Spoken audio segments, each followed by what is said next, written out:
Okay, so I started a new one. Okay, I'm so sorry. Derek, you said 41. 41. Okay, these kind of are a little bit messy, but we have to see one that is messy.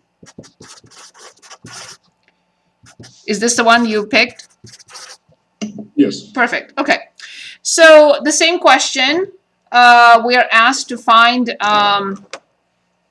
critical numbers. We're not asked to find what the critical numbers represent. I want us to continue with that because they are so connected that I can't really separate them. They are separating them into different sections, but I can't do that. Okay, very good. So we know that this function is defined everywhere. Since it's defined everywhere, its derivative will be defined everywhere. Cosine and sine have no restrictions. So therefore, I know that f prime of theta being undefined is not possible. So f prime of theta will be a -2 sine theta plus 2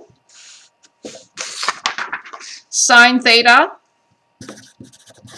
times the inner function prime, which is cosine theta. Nice pick. I think it's a good problem. So the only chance for this function to have critical numbers, and therefore potentially max or min, or both, is if it has critical numbers coming from f prime being 0. So -2 sine theta plus 2 sine theta cosine theta equals 0. I will definitely divide both sides by -2. So then I have sine theta, so divide by -2. So sine theta minus sine theta cosine theta equals 0. And of course I will factor out sine theta. I get 1 minus cosine theta. In this problem, we are not given any particular interval. So we may want to just stick with 0 to 2 pi. We'll see in a moment. Okay, so then we have two options. Sine theta to be 0, and the other option for cosine theta to be 1. Nice.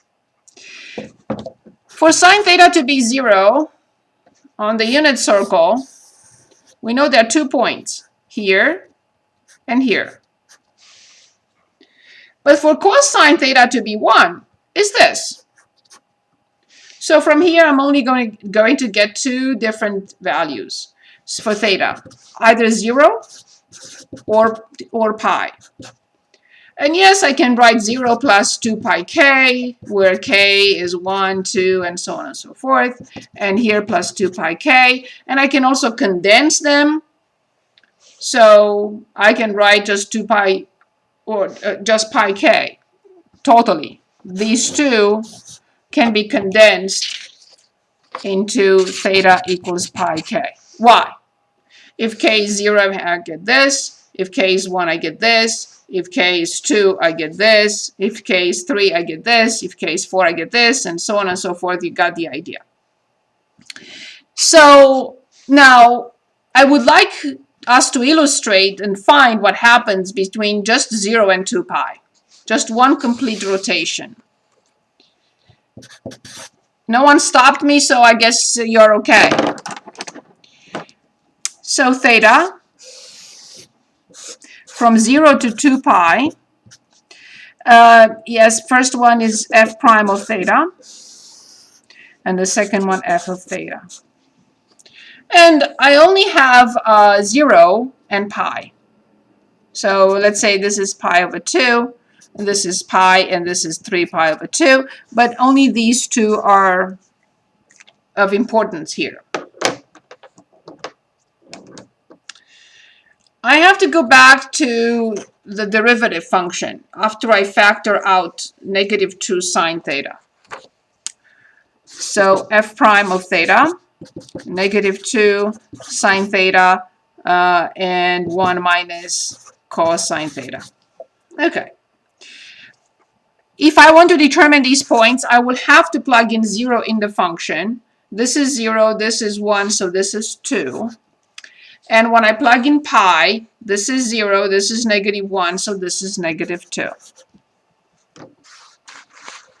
Because what I'm interested in is to discuss the point 0, 2 and pi, -2.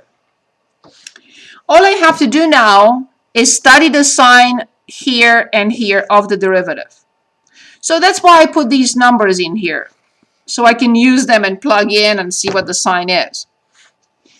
So with pi over 2, this is 1, so this is -2, so f prime of pi over 2, this is -2, and at pi over 2 is 0, 1 minus 0 is 0.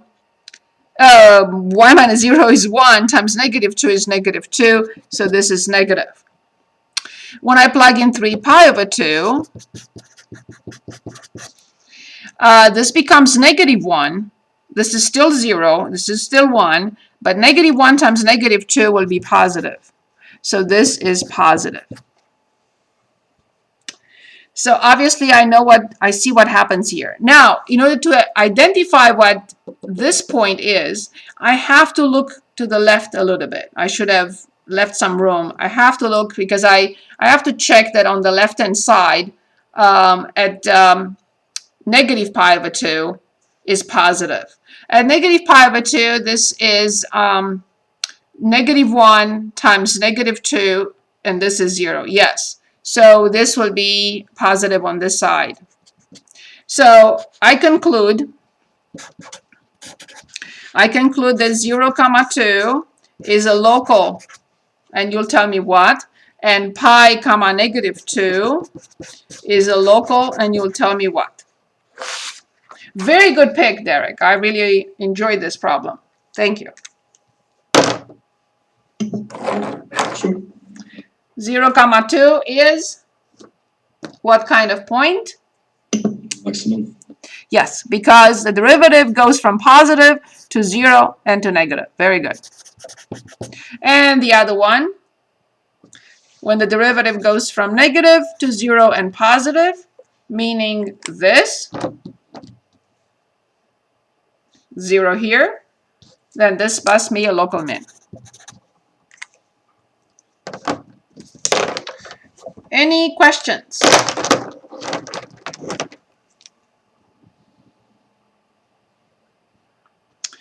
Okay. Study of a function on a closed interval.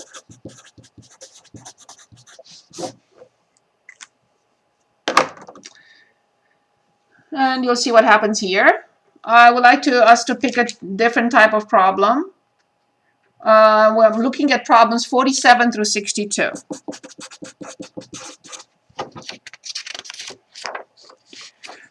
On page 281. I'll choose the first one, you'll choose the next. We looked at rational, we looked at the polynomial, maybe we looked at the trig function. Maybe we should look at 59. We have f of x equals x times e raised to, I think it's x squared, yes, negative x squared over 8, and the given interval, closed interval, is given to us as -1, 4. So basically, I just gave it a little bit too general here. They are specifically interested in the absolute max, absolute min. Well, I am asking even more than that. Just not just absolute max, absolute min, but also local max, local min. Okay. So, of course, since local max, local min, absolute max, absolute min are related to the derivative of the function, I'm going to start with the derivative. So, this is a product of two functions. function 1, function 2. When I differentiate the first function, I get 1. So this is e to negative x squared over 8. And then plus, I copy the first function, and I differentiate it by the second one. I multiplied by the second function prime. So e to u prime is e to u times u prime, negative 2x over 8. So I'm just going to write the interval 1, 4 here so I can put this page away. Any questions so far? And that's why I insisted in the previous chapter, whenever possible, simplify. Of course, I'm going to factor this out. And I get a 1. X with, I'll simplify by 2. So I get minus x squared over 4. Yes, of course, we'll continue. E to negative x squared over 8 and 4 minus x squared over 4. Yes, I will put negative in front. X squared minus 4 divided by 4e to x squared over 8. And yes,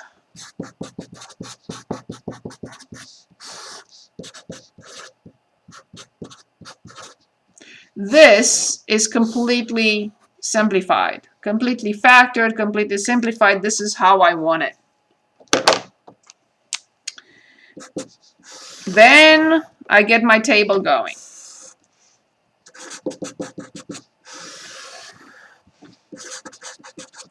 But only between, it was 1 or negative 1. Sure, it was negative 1, I wrote 1. Negative 1 to 4.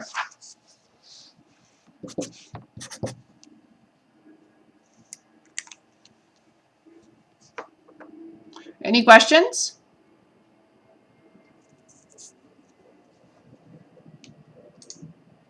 Any questions? Could you scroll your paper up just a little bit? Thank you. Is that what you meant? Yes.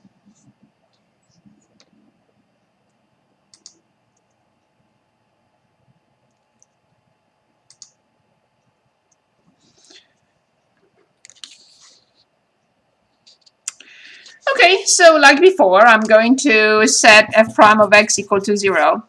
And I see from here the solutions very clearly. Can anyone give us the solutions?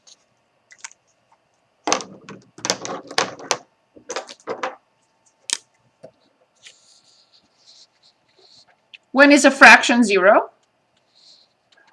Only when the numerator is 0. So we have two options. However, negative 2 doesn't fit. It's not in the interval that was given to us. So then just 2. I need to study the sign again. Remember, negative 2 is somewhere here, which is, again, not in the domain that we are given. I will not plug in anything here because this is always positive and it will be a waste of time. Again, it's a quadratic function with a negative leading coefficient, so it has a maximum and it crosses at negative 2 and 2. So negative, positive, and negative. So between solutions, it's positive. Outside, it's negative. Just plug in a number. You can plug in negative 1, and you will see this is negative with minus in front, so this is positive. If you plug in 3, 3 minus 2 is 1 times 5, but minus 1 is negative. Whenever I'm given a closed interval and to study the function, I have to determine these three values of the function. And now I have no choice. I have to put this in the graphing calculator. So in y equals, clear if you have anything else. And let's put in the original function. Here's the original function, x e to negative x squared over 8. Careful how you punch it in. So x e, maybe your sophisticated calculators, even this one, don't require parentheses, but I don't know. I don't trust that. So I put x times e to negative x squared over 8, everything in parentheses. And now I go to second and calc. No, second and calc. Oh, second and table, sorry. Second and table, and all I want is negative 1, 2, and 4. Negative 1, 2, and 4. And I get negative 0.88. I get 1.21. And I get 0.54. So what does this mean? I'm not graphing anything. I'm just saying this point is at negative 0.88. I'm only presented the y values. This point is at 1.21 right here. And this one is at 0.54. So I'm just looking at heights. So what does this point represent? Of course, the fact that this is negative 0.88 and this is 1.21, and it's supported by the sign of the derivative, obviously, because these two rows have to work in sync together. This is how I find my mistakes. If I get a number here that is bigger than this, but the function should increase, which will make no sense. So from negative 0.88 to 1.21, the function is increasing, and that is supported by the sign of the first derivative. From 1.21 to 0.54, the function should decrease, and yes, it does, because it's supported by the sign of the derivative. So now we need to identify what point is this, what point is this, and what point is this. And look at the heights. What would you say about negative 1, comma, negative 0.88? So absolute minimum. Right? Can it be local? Yes. Not at the end of the interval. Oh, it's not defined on the other side, no. Yes, not at the endpoints of the interval. Very good. What about 2, comma 1.21, which is this point up here? Max. Yes, so this is the absolute max, but this happens to also be local max. And finally, what can we say about this point, which is not the absolute min, is not the absolute max. It's at the endpoint of the interval. It cannot be local. So what do we say about 4, comma 0.54? Nothing. Yes. If we identify a point as absolute maximum, there's no reason we have to identify it as a local maximum as well, right? Theoretically, you're right. I just wanted to make sure that you understand that at that point, it is a local max and it is an absolute max as well. Because it can be an absolute max, but not a local max. How can that be? If it's the highest point on Yes. the graph, for instance. Yes. So, for example, this is absolute max, but it's not local. Oh, only because it's not defined on the other side. Yes. I get you. Yeah. Okay. So, but you are correct. These problems don't necessarily ask you to identify the local. As a practice, I normally do ask my students to identify whether it's a local, just to reinforce and remind them that the endpoint of the interval cannot be local. But you're right. You're right. But it can be absolute, but not local. Very good. Do we understand how to study a sign? Not the sign. How to study a function on a closed interval? And how to study the sign of the derivative? Would we like to choose another problem to study a function on a closed interval, or we move on? It was basically the same idea. It's just that this time we also have to see what happens at the endpoints of the interval. That's the only difference from before.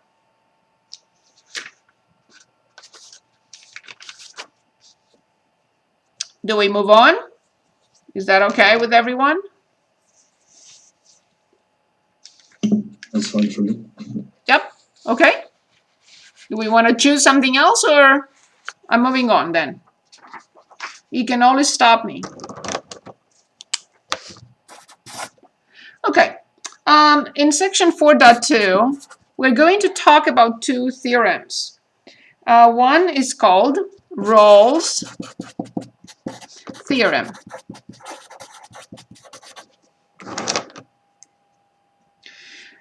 Let's take a look at this graph, or this graph.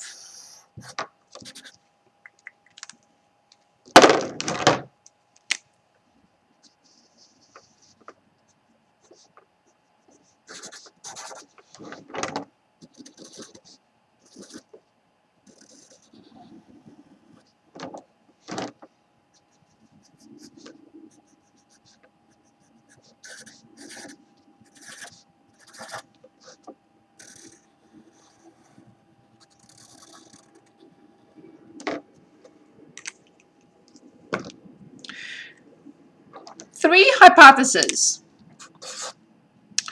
Of course, these are functions.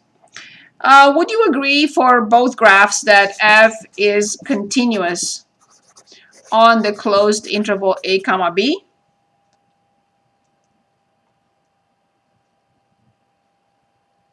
Yes. Number two, f is differentiable on a comma b. It doesn't have, we don't care about the endpoints. And according to the graph, would you agree that f of a must equal f of b? That's how I graphed both functions. Yeah. Perfect. Then, and you'll help me now, by Rawls theorem, there exists a C at least one C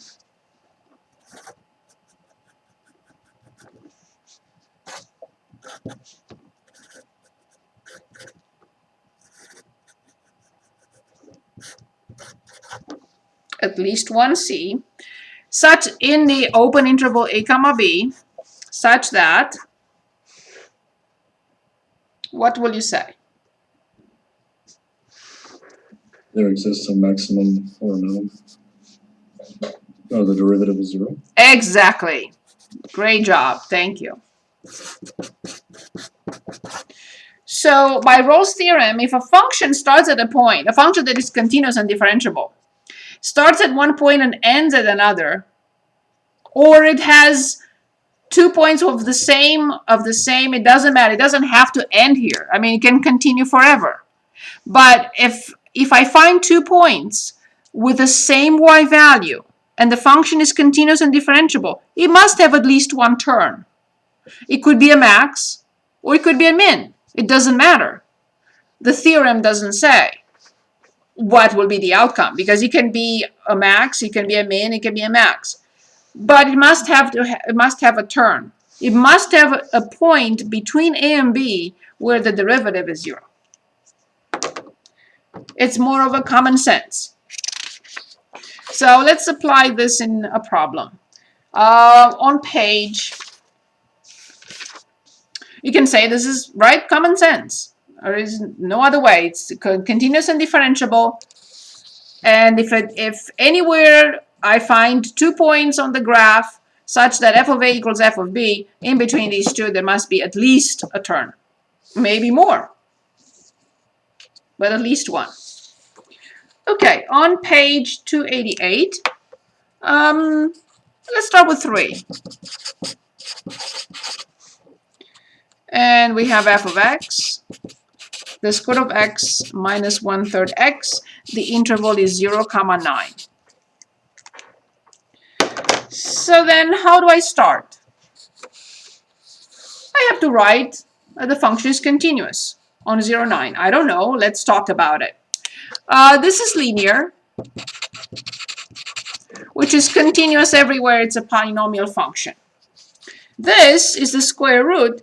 It's defined between 0 and 9, and it is continuous between 0 and 9.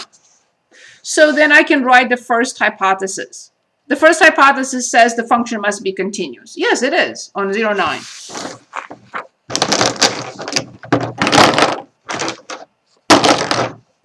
Very good.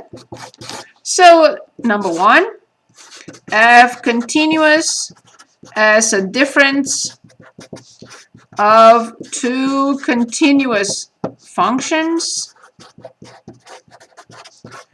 on the interval 0, 9. One is a square root, the other one is linear.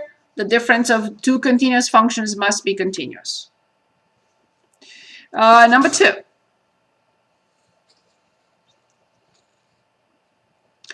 F is differentiable on,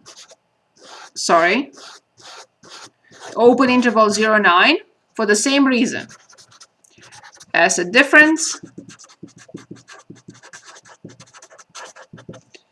of two differentiable functions.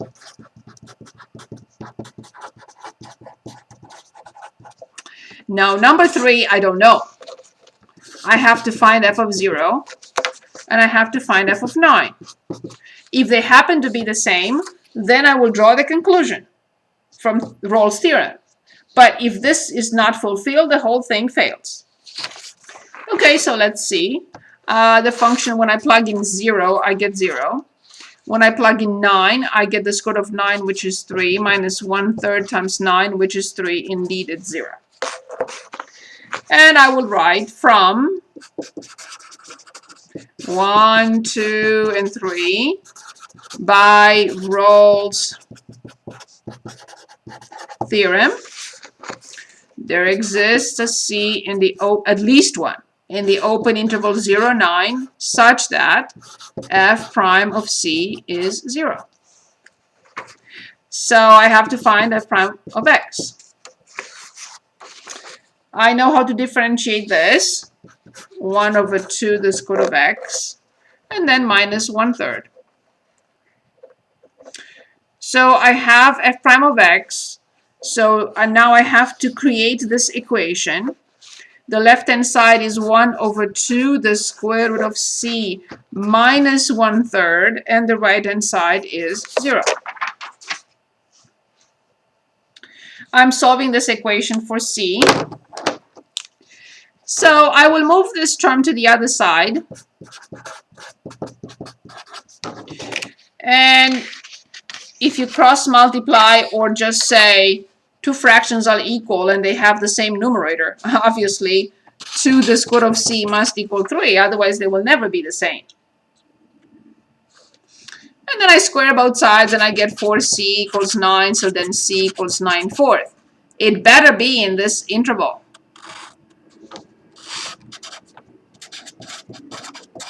It's guaranteed, and it is.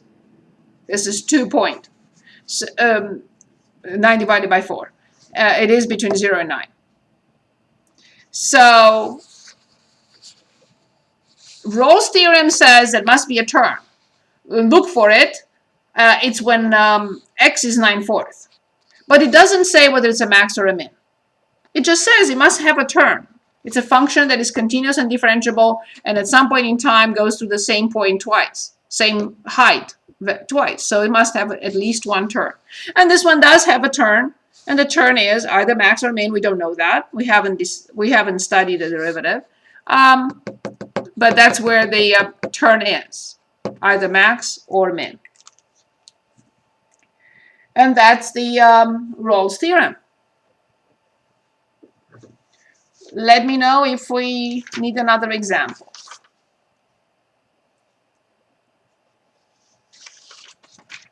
Another example would be good. Yes, please. Would you like to choose? Or you want me to choose?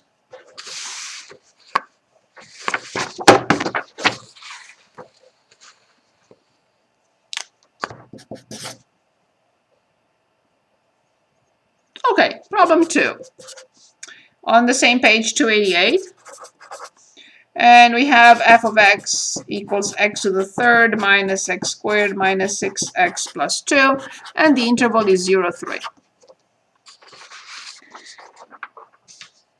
So, first step. Is everyone with me, or is it just Derek with me?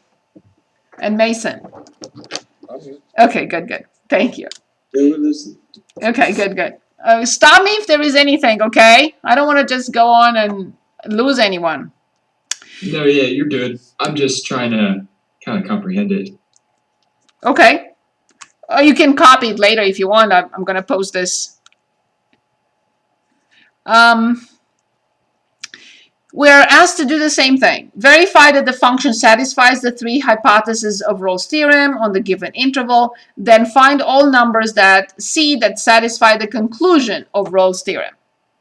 Same idea. Number one, I will say f is continuous on 0, 3 as a Pauli function.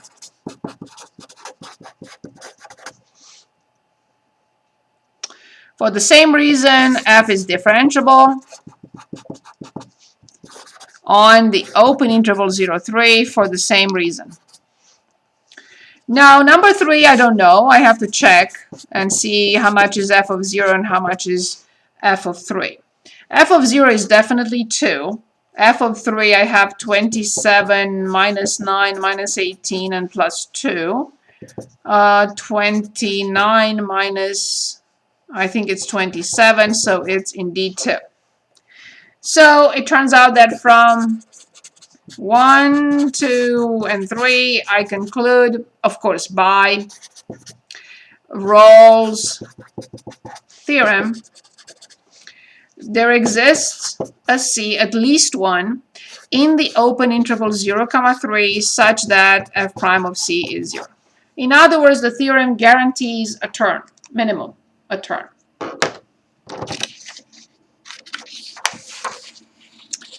Okay, so I have to find C. I have to find the derivative first. And when I differentiate, I get 3x squared minus 2x minus 6.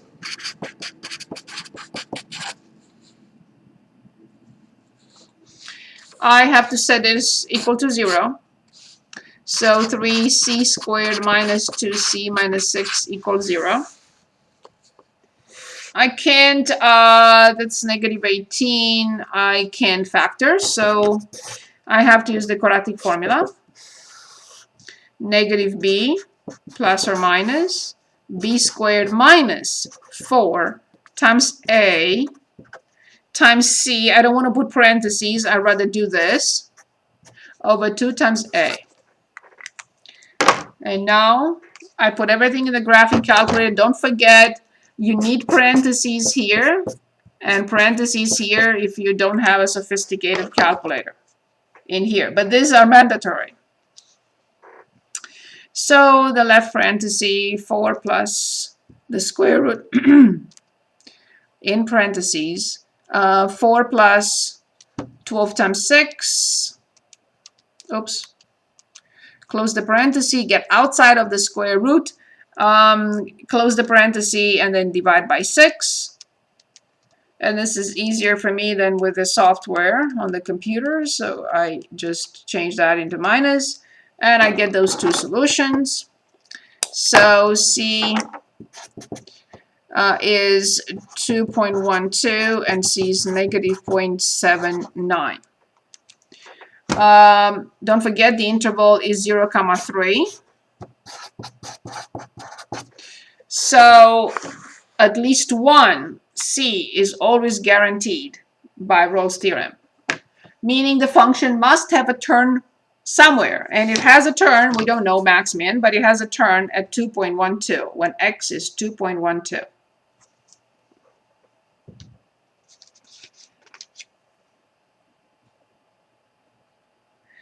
Pretty much based on Rawls' theorem, there is another theorem called the mean value theorem.